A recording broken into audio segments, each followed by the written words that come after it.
Hi guys. So Rajasaab pre release ఈవెంట్లో చాలా interesting ఒక విషయం అయితే జరిగింది. ఆ ఈవెంట్ అంతా ఒక ఎత్తు అయితే మారుతి గారు మాట్లాడిన విధానం ఒక ఎత్తు. అంటే మారుతి గారు చాలా ఎమోషనల్ అయ్యారు.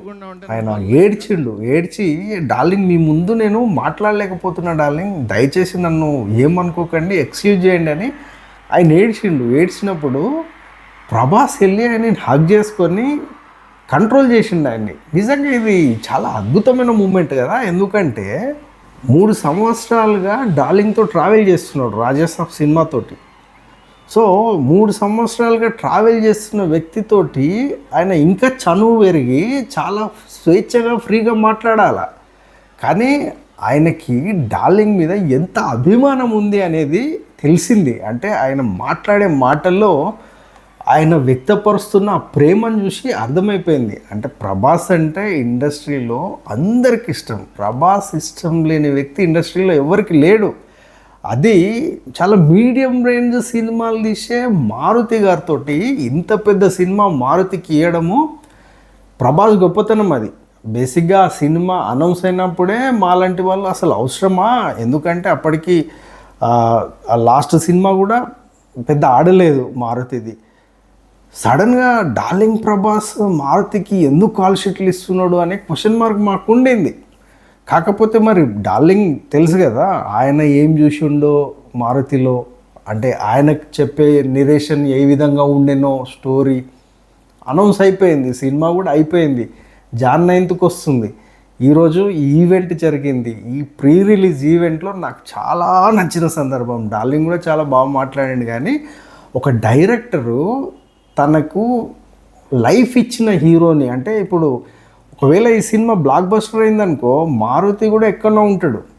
ఈ సినిమా రిజల్ట్ని బట్టి మారుతి కెరీర్ ఉంటుంది. అంటే ఈ సినిమా రిజల్ట్ తోటి డార్లింగ్కి ప్రాబ్లం ఏముండదు. కానీ ఈ సినిమా బ్లాక్ బస్టర్ అయిందంటే మారుతి ఎక్కడో ఉంటాడు. సో మారుతికి తెలుసు ఆ విషయం, చాలా కాన్ఫిడెంట్గా ఉన్నాడు. అందుకే ఆయన బస్ట్ అవుట్ అయిపోయిండు. ఆయన ఏడిస్తే వెళ్ళి ఓదార్చి, లేదు నువ్వు మంచి సినిమా తీసినావు, కాన్ఫిడెంట్గా ఉండు, అంతే కదా. డార్లింగ్ ప్రభాస్ ఆ బాడీనే బాక్స్ ఆఫీసు. ఆయన కోసము 1000 కోట్లు ఖర్చు పెట్టడానికి రెడీగా ఉన్న ప్రొడ్యూసర్స్ క్యూ కడతారు ఆయన వెంట. అట్లాంటి వ్యక్తి చిన్న సినిమాలు ఉన్న ఒక డైరెక్టర్కి ఇంత పెద్ద ఛాన్స్ ఇవ్వడము, అది కూడా ఆయన చాలా కాన్ఫిడెంట్గా ఉన్నాము. అంటే ఆయన కూడా టేక్ ఇట్ ఈజీగా తీసుకోలేదు. అది ఎంత అంటే ఇప్పుడు ఇట్లాంటి ఛాన్స్ లైఫ్లో ఒకసారి, గోల్డెన్ మూమెంట్స్ ఇవి లైఫ్లో ఒకసారి వస్తుంది. మళ్ళీ తీసే అంటే ఆ ఛాన్స్ ఉంటుందో లేదో తెలియదు. మళ్ళీ ఈ కాంబినేషన్ రిపీట్ అవుతుందా కాదా అనేది తర్వాత విషయం. కానీ ఈరోజు జరిగిన ఈ ప్రీ రిలీజ్ ఈవెంట్కి నాకు తెలిసి ఇదే హైలైట్. వాళ్ళిద్దరి అనుబంధం అంటే చాలా క్లోజ్గా అయినట్టు అనిపించింది. ఆయన చాలా గ్రేట్గా ఫీల్ అయ్యాడు డార్లింగ్ తోటి సినిమా తీస్తున్నా అనే. అంటే ఆయన జీవితంలో ఇదొక గొప్ప విషయం.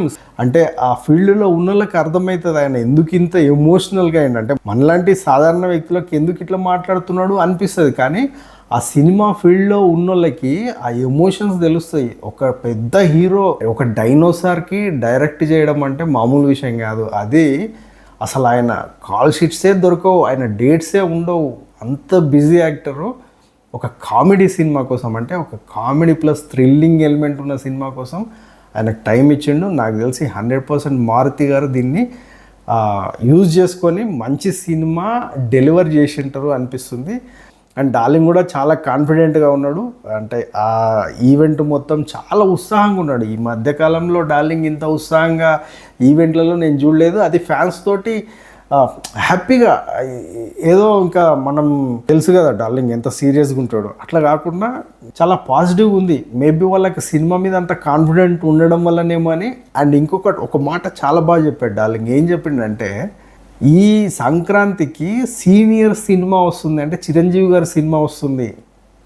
ఆ సినిమాని గౌరవించాల్సిందే మనం. వాళ్ళని చూసే మేము వచ్చినాము, వాళ్ళే మా మార్గదర్శకులు అని. నిజంగా ఎంత ఎదిగినా ఒదిగి ఉండడము అనేది డార్లింగ్లో చూడొచ్చు.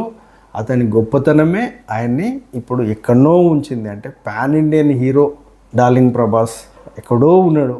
ఆయన అంటే ఇంత మంచోడు కాబట్టి, ఆయన అంత మంచోడు కాబట్టి అతనికి ఎట్లాంటి ఈగోలు ఇంకా వేరే ఆలోచనలు ఏం లేవు కాబట్టి అతనితో అందరూ అంత క్లోజ్గా మూవ్ అవుతారు. సో నాకు ఈ ఈవెంట్లో ఇదే హైలైట్, అది మీతో షేర్ చేసుకుందాం అనిపించింది. సో ఇది గైస్, ఈ వీడియో మీకు నచ్చింది అనుకుంటా. Take care, bye.